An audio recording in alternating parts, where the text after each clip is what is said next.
তার পরবর্তী গুণে আসছে বর্ণাশ্রম ধর্ম নামক সমাজ ব্যবস্থা।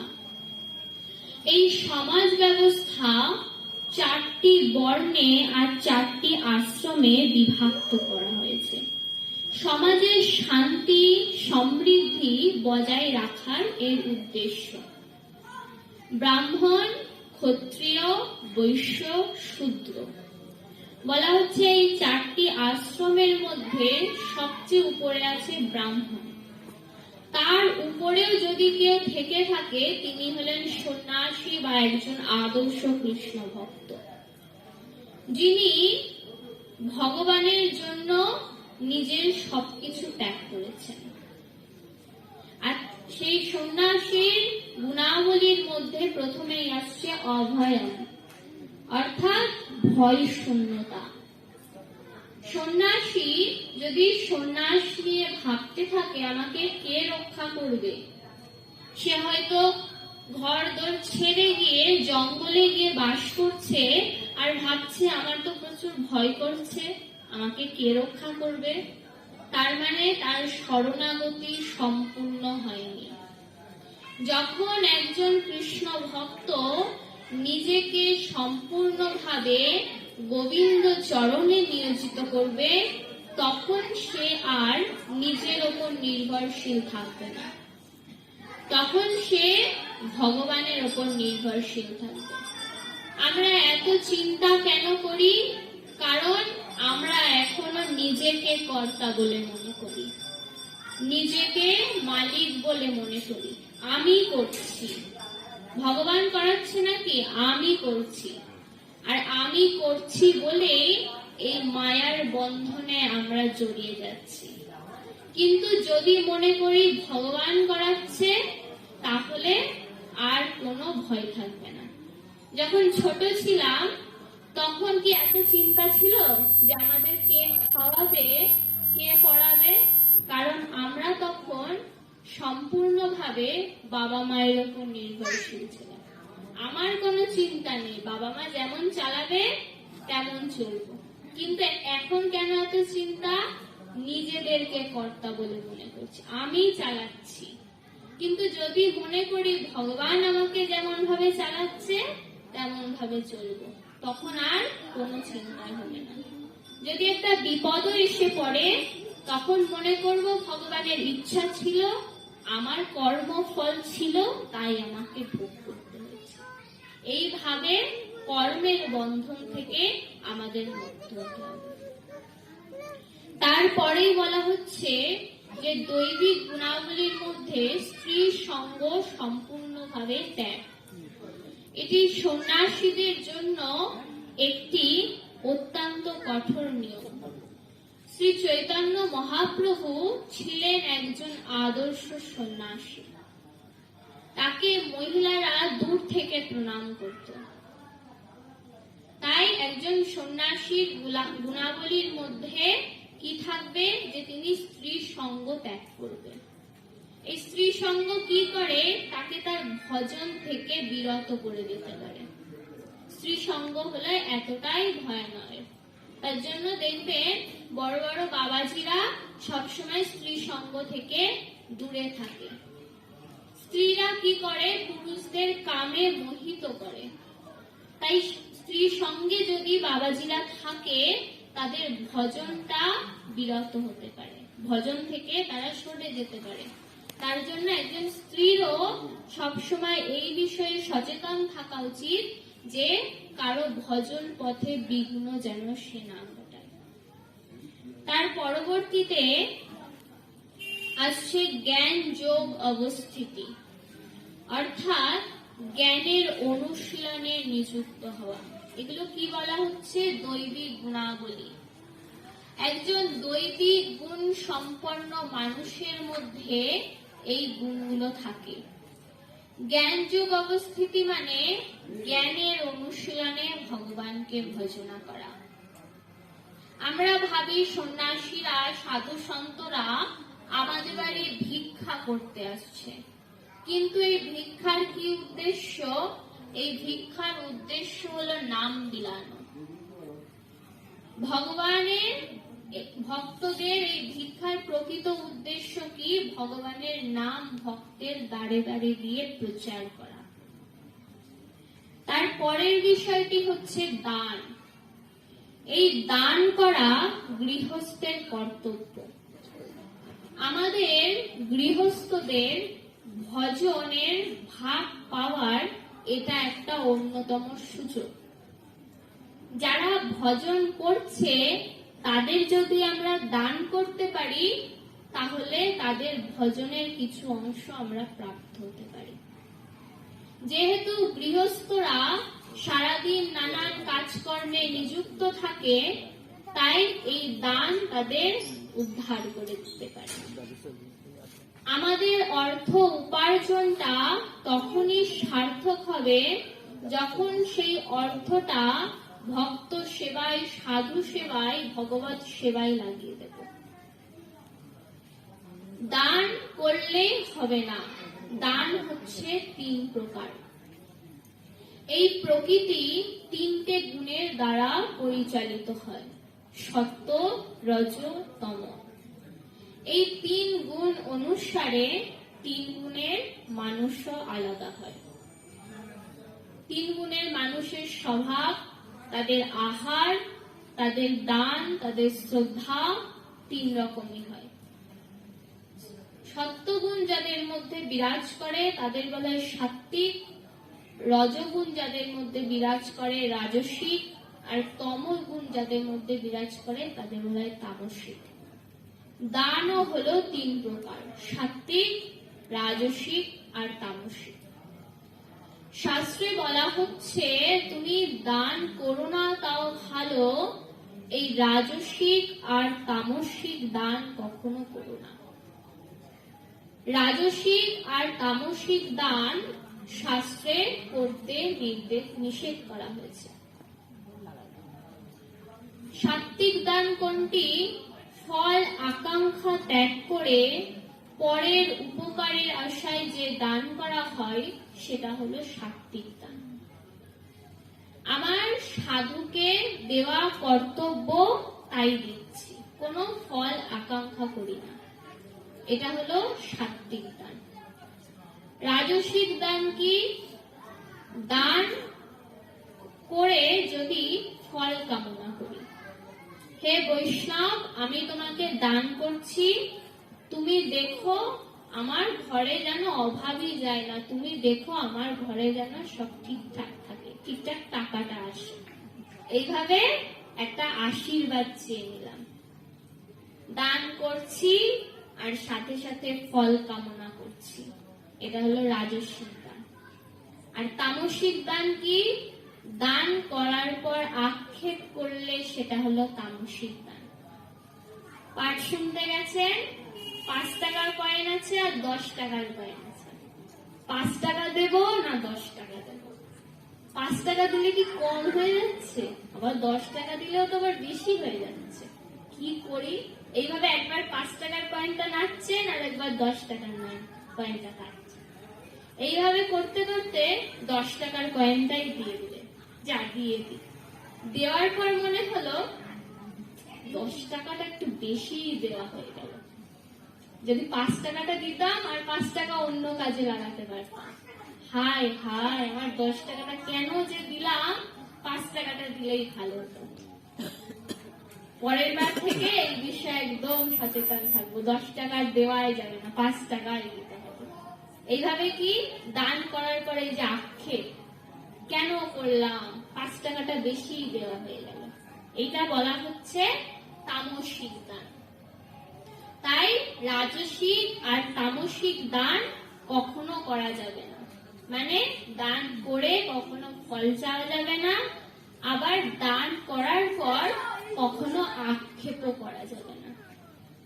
শুধুমাত্র দান করলে সাত্ত্বিক দান করতে হবে, অর্থাৎ ফল আকাঙ্ক্ষা ত্যাগ করে নিঃস্বার্থভাবে সাধুকে দেওয়া কর্তব্য, ভগবানকে দেওয়া কর্তব্য, তাই দিচ্ছি।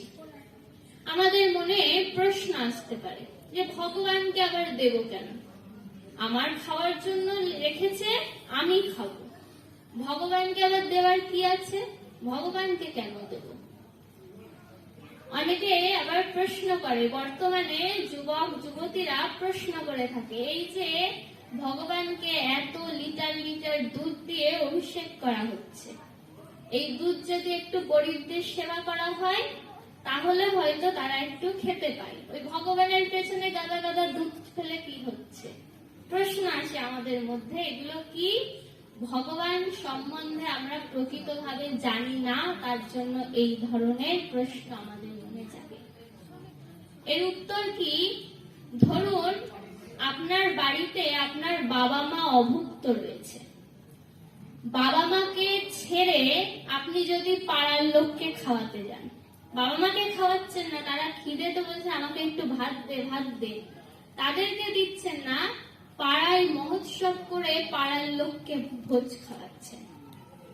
তাহলে এটা কি হচ্ছে? বাড়িতে যে আমাকে জন্ম দিয়েছে, যার জন্য আমি পৃথিবীতে এসেছি, সে অভুক্ত আর পুরো পাড়ার লোক খাচ্ছে। তাহলে পাড়ার লোক কি বলবে? যে দেখো এটা কি ভক্তি, পাড়ার লোককে খাওয়াচ্ছে আর বাড়িতে খেতে পাচ্ছে ওই মা বাবা। তাই এখানেও তাই হয়েছে।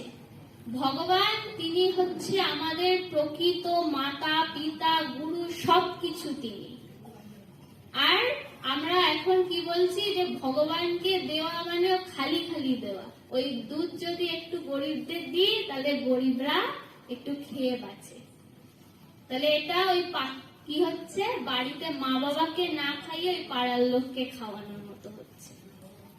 তিনি হচ্ছেন আমাদের প্রকৃত সবকিছু, তাকে যদি না দিয়ে আমি পাড়ার লোককে ভোজ খাইয়ে বেড়াচ্ছি, ওতে আমার প্রকৃত কোনো পুণ্যই হবে না। আমরা এত সেবা এত কিছু কিসের জন্য করছি? পুণ্য জোগাড়ের জন্য। সবকিছু হয়ে যাবে, শুধু ভগবত সেবা করুন। ভগবানের সেবাতেই আমার সবকিছু হয়ে যাবে, সবার সেবা হয়ে যাবে, সবার ঋণ শোধ হয়ে যাবে। মাতা পিতার কাছে যে ঋণ আছে, সব সাধু ঋষিদের কাছে যে ঋণ আছে, আমার সব ঋণ শোধ হয়ে যাবে এই ভগবত সেবার দ্বারা। বলা হচ্ছে গৃহস্থরা কি করে সাধন ভজন করবে?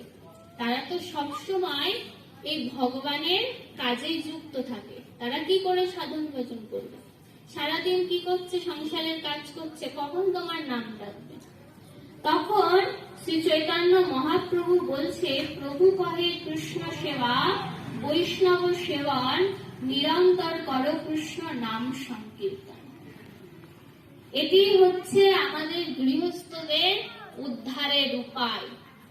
প্রথমে কি বলা হচ্ছে? কৃষ্ণ সেবা, অর্থাৎ বিগ্রহ সেবা। আমাদের প্রত্যেকের জীবনে এই বিগ্রহ সেবাটা করা অত্যন্ত প্রয়োজন। ভগবানকে দিয়ে তাই গ্রহণ করা, যা কিছু গ্রহণ করব ভগবানকে দিয়ে তাই গ্রহণ করা। এই বিগ্রহ সেবা সবার করা উচিত। যখন একটা বস্ত্র পরিধান করবেন, নতুন বস্ত্র হবে, সেটাকে ঠাকুরের গায়ে ছুঁয়ে তারপরে নিজেকে পরতে হবে। প্রসাদী বস্ত্র হয়ে যাবে, তখন তাতে আর কোনো দোষ গুণ থাকে না। ওই বস্ত্র মেলে দিলাম, কে কেটে নিয়ে গেল, কি হলো, যে কত চিন্তা। ওই কাপড় যদি ভগবানকে উৎসর্গ করে পরা হয়, তখন তাতে আর কোনো দোষ গুণ থাকে না। তাই আমাদের গৃহস্থদের ভজনে প্রথমে আসছে বিগ্রহ সেবা। বিগ্রহ সেবা কি করে করতে হবে? ভগবান বলছে, পত্রং পুষ্পং ফলং তোয়াং যো মে ভক্তা প্রযচ্ছতি। যদি কেউ একটা পত্র, একটু পুষ্প, ফল আর জল ভগবানকে ভক্তি সহকারে নিবেদন করে, ভগবান তাই গ্রহণ করে। ভগবান কি দেখে? আমি কত রাজভোগ সাজিয়ে দিলাম আর আমার মধ্যে ভক্তি নেই, সেটা ভগবান গ্রহণ করে না। আমি কতটা ভক্তি সহকারে দিলাম। কিন্তু এই পত্র, পুষ্প, ফল, তোয়াং, এই জল, এই শ্লোকটা কাদের জন্য বলেছে? নিষ্কিঞ্চন ভক্তদের জন্য। যাদের কিছু নেই, তারা যদি এই একটা পত্র, একটা পুষ্প, একটু ফল, একটু জলও ভগবানকে ভক্তি সহকারে নিবেদন করে, ভগবান তাই গ্রহণ করে। কিন্তু আমি অন্যান্য দিকে অনেক খরচ করতে পারছি, আর ভগবানের কাছে এসে বলছি এই একটা পত্র, একটা পুষ্প, একটা ফল আর জল নাও, এতেই তো তুমি সন্তুষ্ট হও, গীতায় বলেছে, না খাও, আমার আর কিচ্ছু নেই, আমি ভক্তি সহকারে তোমাকে দিচ্ছি। এটা কি ভক্তি? অন্যদিকে খরচ করতে পারছি, অন্যদিকে নিজের ভোগ বাসনার জন্য অনেক টাকা খরচ করতে পারছি, আর ভগবানের কাছে এসে বলছি তুমি যা জুটিয়েছ তাই দিচ্ছি, না একটু নকুল দানা খাও। এটা কি? এটা কি ভক্তি? আমার যদি না থাকতো যে আমার কিচ্ছু নেই, দেখো আমার যা আছে আমি তাই দিচ্ছি, এটা হলো ভক্তি। কিন্তু আমার অনেক আছে, ভগবানের এই ঠাকুর ঘরে গিয়ে আমার আর কিচ্ছু নেই। তাই আমাদের বিগ্রহ সেবা সবসময় এই মনোভাব নিয়ে করতে হবে যে আমার যতটুকু সামর্থ্য আছে অবশ্যই ভক্তি প্রয়োজন, কিন্তু ওখানেও ভক্তি দরকার। ভক্তি দিয়ে আমার ভগবানের সেবা করা উচিত। আমরা নিজেরা যেমন নিজেদের জামা কাপড় পছন্দ করে বেশ ভালো করে দেখে কিনি, ভগবানের জামা কাপড় আমাদের সেইভাবে কেনা উচিত। আমরা যখন একটা দোকানে যাই, এই জামাটা আমার মেয়েকে পরলে খুব ভালো লাগবে, তাহলে জামাটা কিনে নিই। তেমন ভাবে গোপালের জামার দোকানে গিয়েও দেখতে হবে এই জামাটা আমার গোপালকে পরলে খুব ভালো লাগবে। তখনই প্রীতি আসবে, তখনই প্রেম আসবে, যখন ভগবানের সাথে আমার একটা সম্পর্ক আমি স্থাপন করতে পারবো।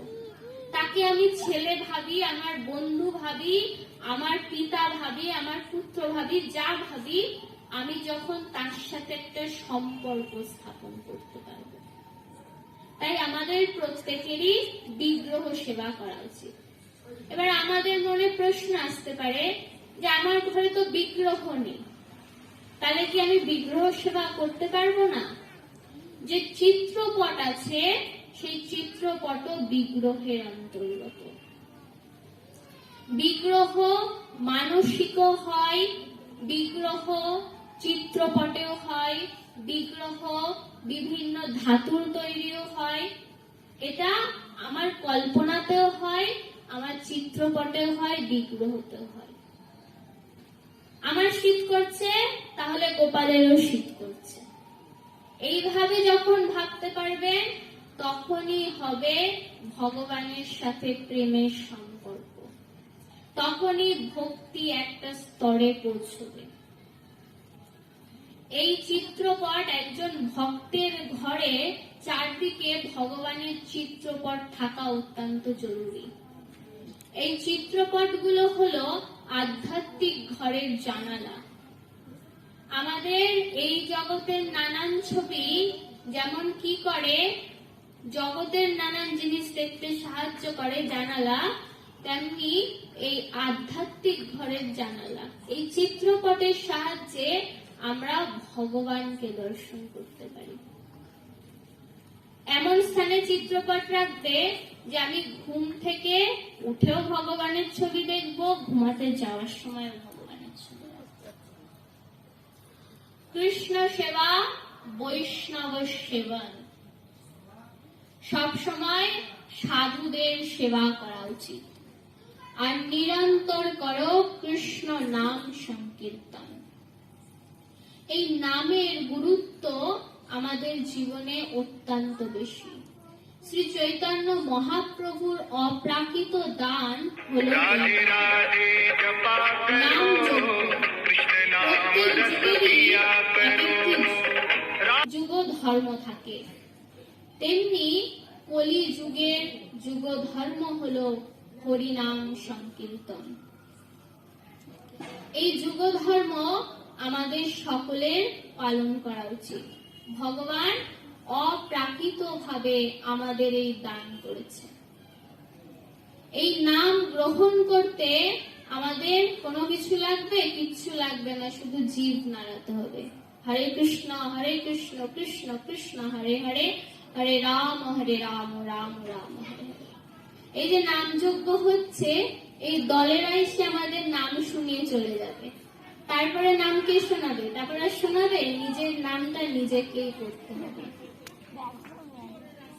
তাই আমাদের প্রত্যেককেই এই নাম সংকীর্তন করতে হবে। এই নাম সংকীর্তন কি করে আসলো?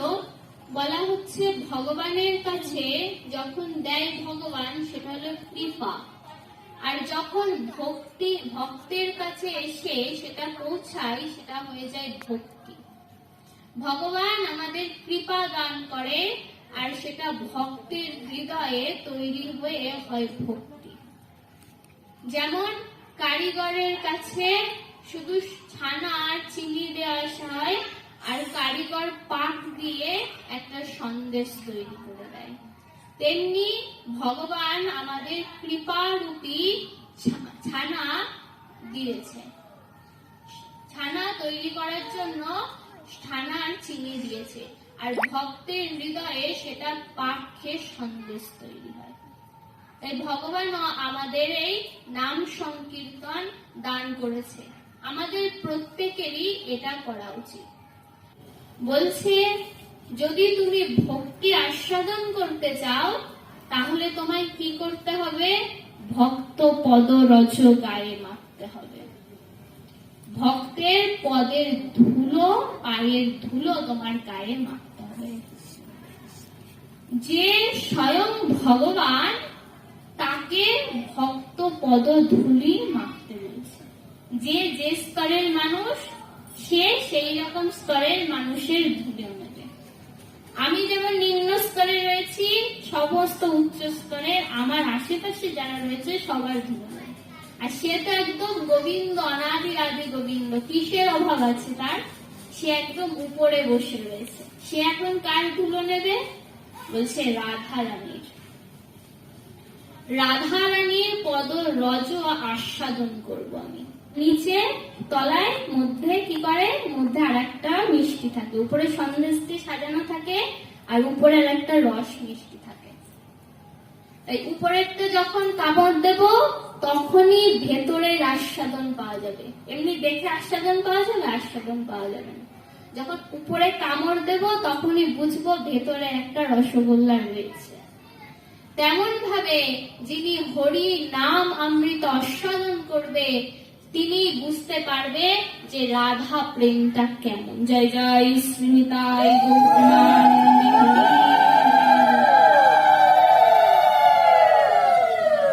এই হরিনাম আমাদের কি করবে?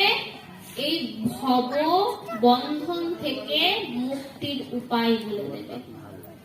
যে এই ভব বন্ধন থেকে আমরা মুক্তি কিভাবে হব? হরিনাম করতে করতে আস্তে আস্তে আমাদের সেই মুক্তির পথ অনুকূল হয়ে যাবে।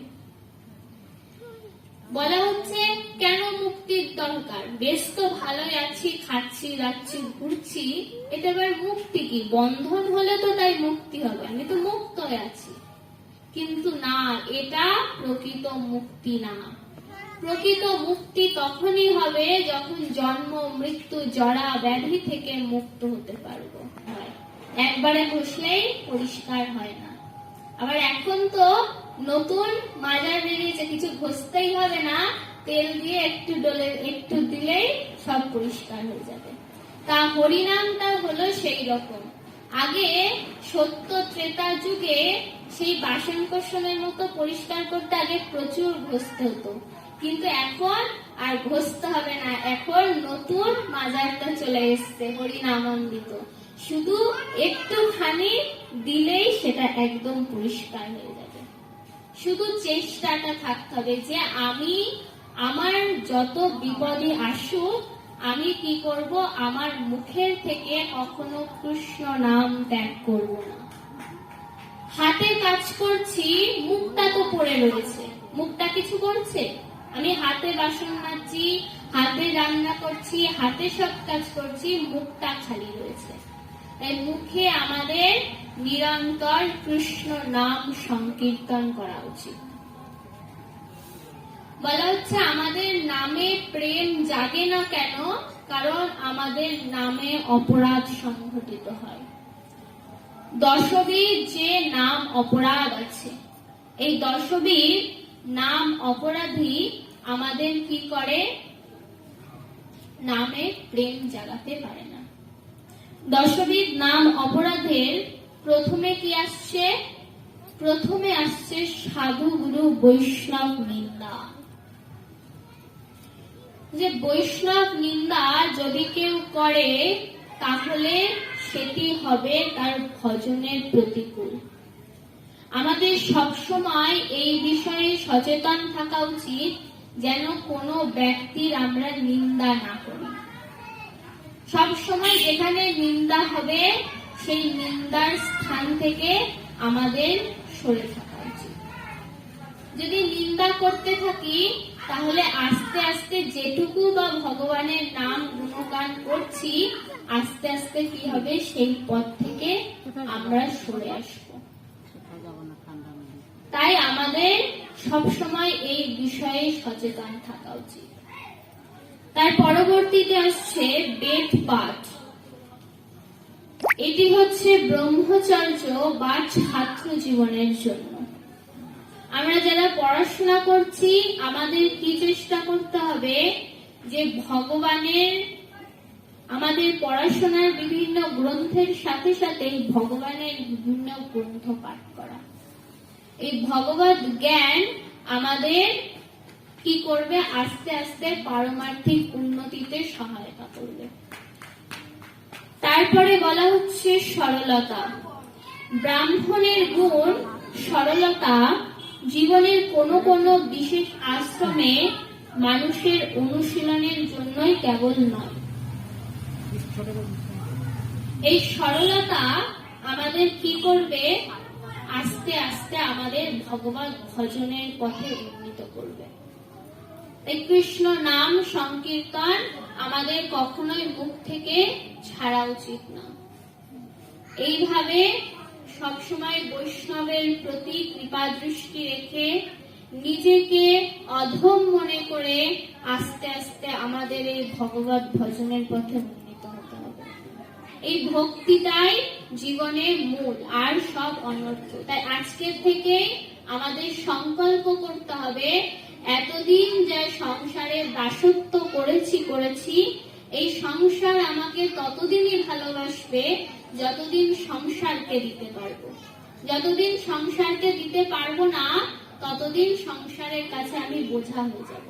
তাই আমাদের প্রত্যেকেরই উচিত পরমেশ্বর ভগবানের দাসত্ব করা। এই বলে আজকের শ্রীমদ্ ভগবদ গীতা বিশ্রাম রাখলাম।